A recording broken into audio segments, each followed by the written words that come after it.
咁好啦，歡迎大家又返嚟花花足球會嘅 YouTube Channel 啊！今日就同大家睇睇第4周聯賽嘅賽事精華，對手就係靈銳奧利安啊！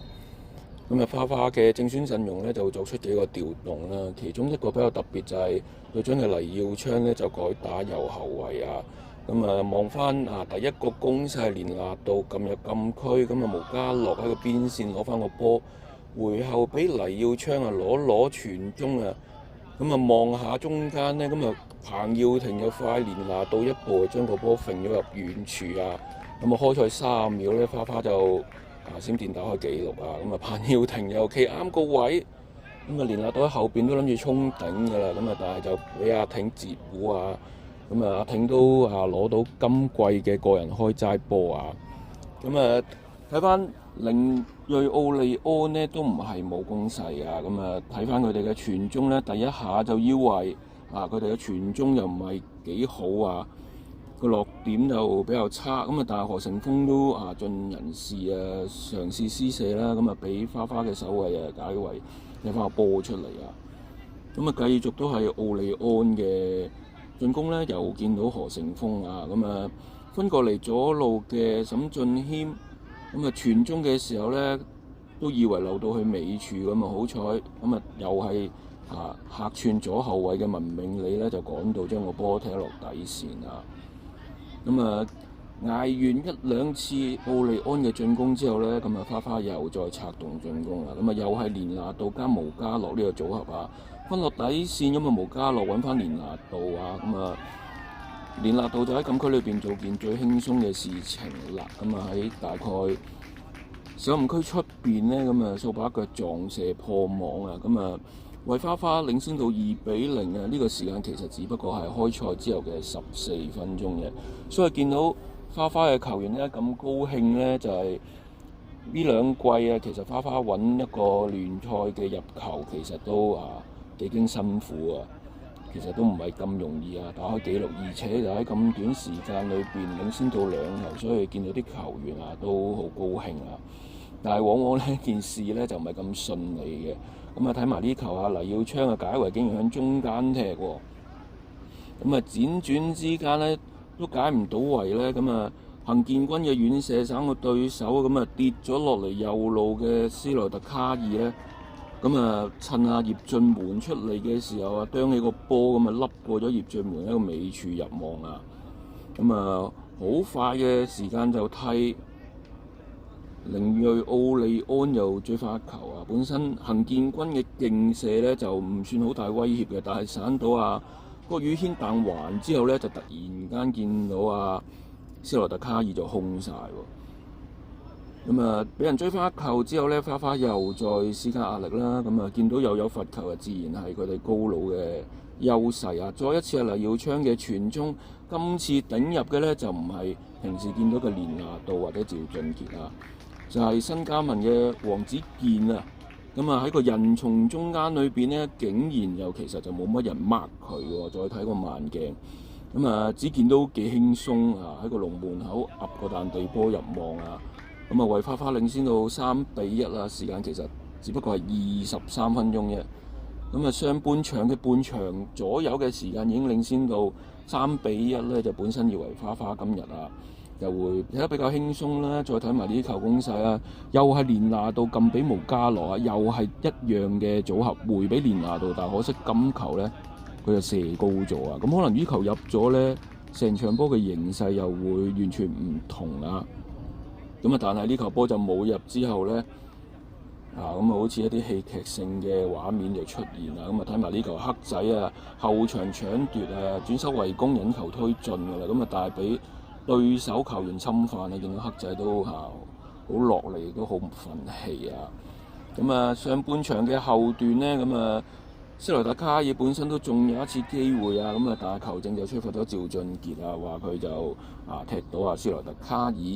咁又見到靈銳奧利安嘅靈魂人物行健軍主射個罰球呢，咁可惜就高出咁到高出得幾多嘅情況下呢？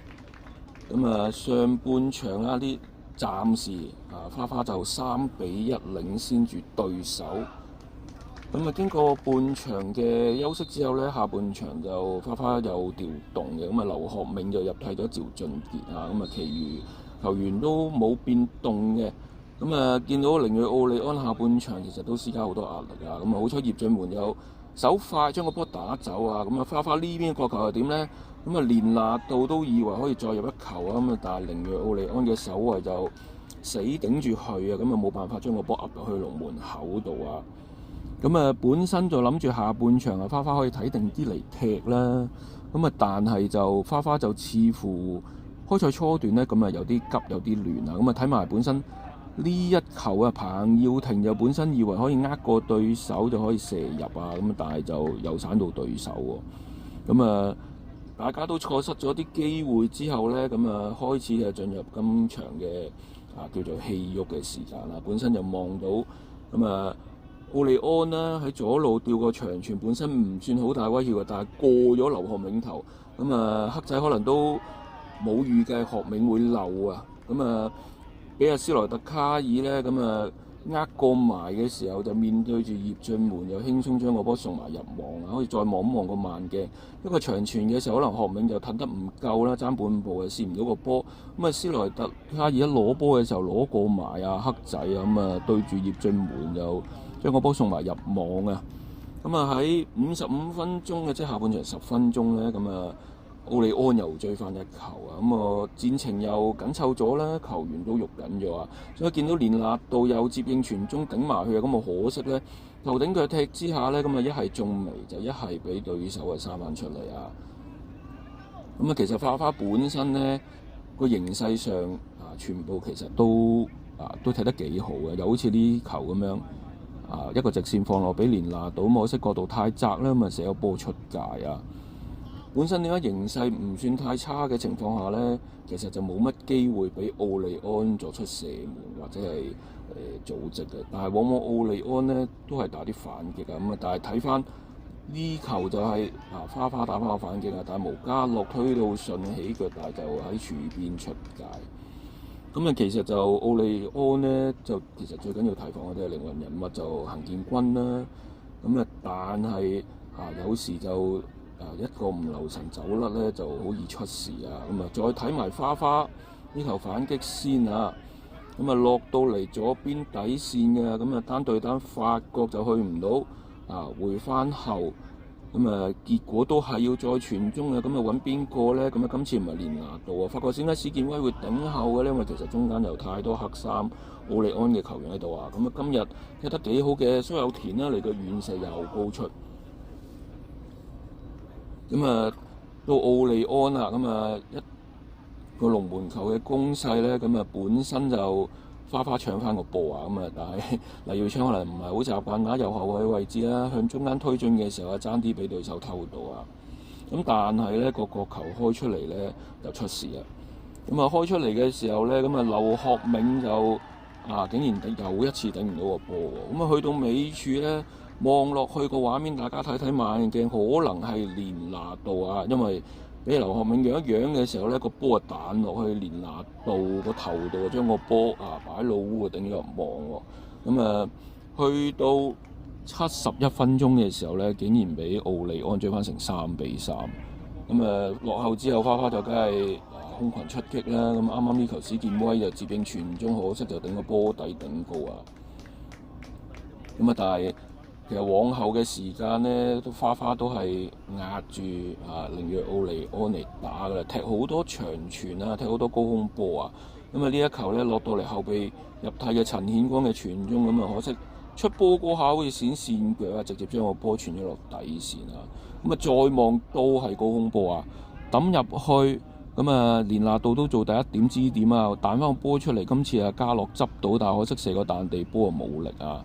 咁啊又再望到高空轟炸咁啊，連拿度 set 入去，咁啊劉學銘依家禁區頂附近推進嘅，入禁區嘅時候呢，咁啊同對手就有啲碰撞，咁啊但係球證呢就示意就比賽繼續啊，咁啊劉學銘都只能夠苦笑啦。